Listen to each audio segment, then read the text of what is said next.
Isang batang babae ang pinaniniwalaang dinukot sa Pasay City noong nakaraang linggo. Natunto na ang tirahan ng suspect. Narito ang unang balita ni Von Aquino.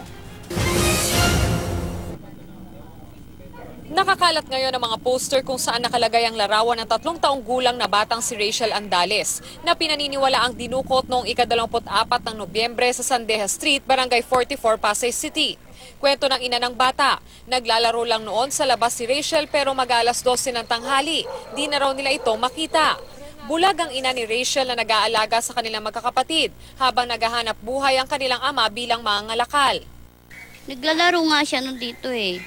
Sabi ko umakyat na siya, akala ko umakyat na. Pagpasok ko sa loob, wala.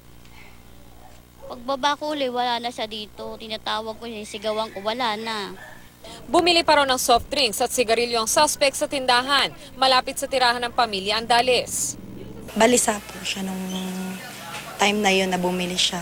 Palingalinga. Tumitingin siya doon, tapos dito. Para po siyang may hinahanap. Kahapon, isang tanod ng Barangay Rizal sa Makati ang nagmalasakit at nagtip sa mga magulang ni Rachel kung saan nakatira ang suspect na kinilalang si Marlene Smith.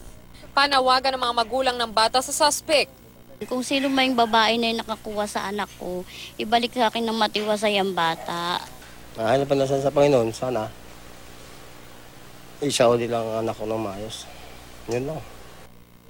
Sa ngayon, patuloy pang pinaghahanap ng mga otoridad ang suspect.